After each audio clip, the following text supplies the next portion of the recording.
नमस्कार प्रिय मित्रों, स्वागत है आपका। मैं आचार्य अनूप त्रिपाठी और आप देख रहे हैं ज्योतिष एवं वैदिक ज्ञान। मित्रों, आप सभी को मकर संक्रांति की बहुत बहुत शुभकामनाएं। मकर संक्रांति का त्यौहार और उसका स्वरूप, उसका स्वभाव और इसके साथ में उसका हम सब पर प्रभाव कैसे रहने वाला है, यह मकर संक्रांति हमारे लिए क्या शुभाशुभ योग या दुर्योग लेकर के आई है, यह सब कुछ इसी चर्चा के माध्यम से हम सब जानने वाले हैं। इसके साथ में हम यह भी जानेंगे कि मकर संक्रांति का त्यौहार इस वर्ष सन 2023 में हमें किस दिन मनाना चाहिए। 14 जनवरी जो कि मुख्य रूप से हर वर्ष मनाई जाती है मकर संक्रांति, इस दिन मनाना चाहिए या हमें इस वर्ष 15 जनवरी को मनाना चाहिए। सच में ज्योतिषी गणना के अनुसार हमें किस दिन मकर संक्रांति का त्यौहार मनाना चाहिए, इसके साथ में हमें इस दिन क्या दान पुण्य आदि करना चाहिए, यह सब कुछ हम इस वीडियो के माध्यम से जानेंगे। तो सबसे पहले आपको बता दें कि मकर संक्रांति का त्यौहार भुवन भास्कर सूर्य नारायण को समर्पित है। यह प्रतीक है ऊर्जा का। यह मकर संक्रांति का त्यौहार प्रतीक है ऊष्मा का, एनर्जी का। जैसे जैसे शीत खत्म होती जाती है वैसे वैसे ऊष्मा ऊर्जा हमारे प्रकृति वातावरण में बढ़ता चला जाता है। तो उसी को त्योहार के रूप में, प्रतीक के रूप में मनाने का नाम ही मकर संक्रांति है। मित्रों, मकर संक्रांति में दो शब्द हैं, मकर और संक्रांति। मकर का अर्थ यह है कि जब सूर्य अपनी पिछली राशि धनु राशि से मकर राशि में प्रवेश करते हैं, उसी का नाम मकर संक्रांति है। और जो संक्रांति है उसका अर्थ है संक्रमण से। जब सूर्य एक राशि से दूसरी राशि में प्रवेश करता है तो उसी को संक्रांति या संक्रमण काल कहा जाता है। तो आपको बता दें कि 12 संक्रांतियाँ होती हैं, तो उन सब 12 संक्रांतियों में सबसे विशेष और मुख्य संक्रांति है यह मकर संक्रांति। क्यों?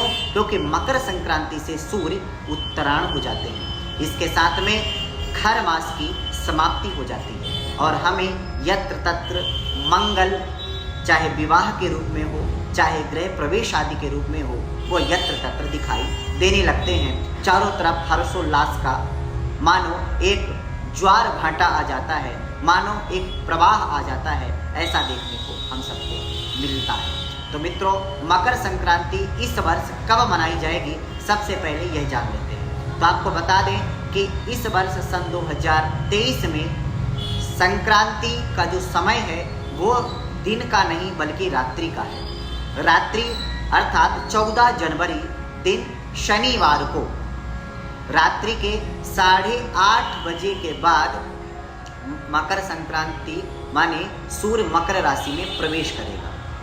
अलग अलग पंचांगों में अलग अलग समय है, लेकिन कम से कम 8:30 बजे तो आप मान ही लें रात्रि के 14 तारीख को, शनिवार को। तो इसलिए सारे पंचांगों में और ज्योतिषी गणना के अनुसार आपको जो पुण्य काल है, जो दान आदि है, जो मकर संक्रांति का त्योहार का जो भी उत्साह है, वो आपको 15 तारीख को दिन रविवार को मनाना चाहिए। 15 जनवरी दिन रविवार को मकर संक्रांति का त्यौहार संपूर्ण भारत देश में एक साथ ही मनाया जाएगा। और इसका पुण्य काल, सबसे अच्छी बात यह है कि सूर्य उदय के साथ में ही प्रारंभ हो जाएगा और पूरा दिन रहने वाला है सूर्य अस्त तक। तो सबसे बड़ी बात यह है कि इसका कोई भी पुण्य काल में किसी प्रकार का प्रतिबंध नहीं है। पूरा दिन सूर्य उदय से सूर्य अस्त के समय पर्यंत यह मकर संक्रांति का पुण्य काल रहने वाला है। इसलिए आप पूरे दिन मकर संक्रांति में दान आदि जो भी जैसी व्यवस्था आपकी बने वैसा आप कर सकते हैं। तो मित्रों, अब जानते हैं कि मकर संक्रांति का स्वरूप कैसा है। तो मकर संक्रांति का जो नाम है सबसे पहले वो जान लीजिए। तो इस वर्ष मकर संक्रांति का नाम राक्षसी है। इसका मुख दक्षिण दिशा की तरफ रहने वाला है, दृष्टि ईशान कोण की तरफ रहने वाली है और इसके साथ में जो इस मकर संक्रांति का गमन है वो उत्तर दिशा की तरफ रहने वाला है। मकर संक्रांति का जो वाहन है वो व्याघ्र है, उपवाहन है वो अश्व है और मकर संक्रांति का जो वस्त्र है वो पीत कलर का है।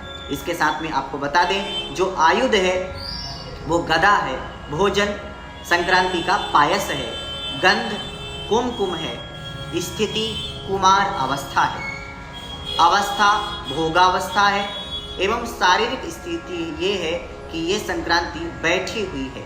ये मकर संक्रांति की स्थिति जो है वो बैठी हुई है। और आभूषण इसके कंकण है, जाति इसकी भूत जाति है, और पात्र रजत पात्र लिए हुए हाथ में यह संक्रांति आपके घर में प्रवेश करने वाली है। इसका जो सामान्य प्रभाव है वो अच्छा रहने वाला है, लेकिन जो गरीब तबके के लोग हैं, जो जिनका छोटा व्यापार या व्यवसाय है, यह संक्रांति उनके लिए विशेष रूप से फलदायी शुभदायी होने वाली है। और जो धनाढ्य लोग हैं उनके लिए यह संक्रांति थोड़ी सी परेशानी को लेकर के आ सकती है। तो इसलिए इस दिन अगर आपके पास ज़्यादा पैसा है या आप ज़्यादा बड़े घरानों से आते हैं तो निश्चित रूप से आपको ज़्यादा दान पुण्य करना चाहिए। इसके साथ आपको बता दें कि व्यवसाय के लिए अत्यंत श्रेष्ठ है।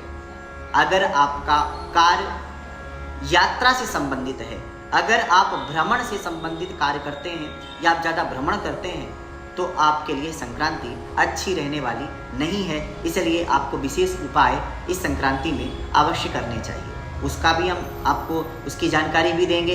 इसके साथ में आपको बताएं कि विशेष योग कारक है, कई योगों को लेकर के ये संक्रांति आई है और सामान्य फलदा है, अर्थात सामान्य फल आपके लिए रहने वाला है, ना ज़्यादा बुरी है और ना ज़्यादा अच्छी है।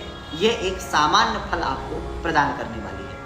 मित्रों, अब आपको बताते हैं कि आपको क्या करना चाहिए। तो सबसे पहले अर्घ दान का विशेष महिमा है मकर संक्रांति के दिन। इसके साथ में दान की विशेष महिमा है और पूजन की विशेष महिमा है, और ये तीनों चीज़ें ही सूर्य नारायण को समर्पित हैं। मतलब आपको अर्घ भी सूर्य नारायण से संबंधित, सूर्य नारायण को देना चाहिए, दान भी सूर्य नारायण से संबंधित, और पूजन भी सूर्य नारायण का आपको इस दिन अवश्य करना चाहिए। क्योंकि मैंने पहले ही बताया, यह जो त्यौहार है यह एक ऊष्मा का, ऊर्जा का त्यौहार है। तो आपके अंदर भी ऊष्मा हो, आपके अंदर भी ऊर्जा हो, और जो सूर्य हैं वो आत्मकारक हैं, तो आपके अंदर भी एक अच्छी एनर्जी प्राप्त हो, उसके लिए आपको विशेष रूप से सूर्य नारायण की उपासना करनी ही चाहिए। तो मित्रों, घृणी सूर्याय नमः कह करके आपको अर्घ देना चाहिए। इसके साथ में आपको तांबे के लोटे में ही अर्घ देना चाहिए। उसमें स्वच्छ जल लेकर के आपको लाल चंदन, लाल आपको पुष्प आदि, शहद आदि लेकर के आपको विशेष रूप से चावल आदि, कंकु आदि, सिंदूर आदि डाल करके उसमें कंकु का ध्यान रखें, कंकु डालें। सिंदूर जो हनुमान जी को चूल्हा चढ़ता है उसको नहीं डालें। जो चंदन है, मलयागिर लाल चंदन है, उसको आप विशेष रूप से अगर उपयोग करें अर्घ दान में तो विशेष इसका महत्व है। इसके साथ में आप दान के लिए खिचड़ी, गुड़, कंबल, तिल आदि का आपको दान करना चाहिए, इसका विशेष महत्व है। इसके साथ में आपको बताएं कि भुवन भास्कर सूर्य नारायण को एक लाल पुष्प जरूर चढ़ाना चाहिए। आपको बताएं कि यह संक्रांति के साथ ही खर मास की समाप्ति हो जाती है, इसलिए हमें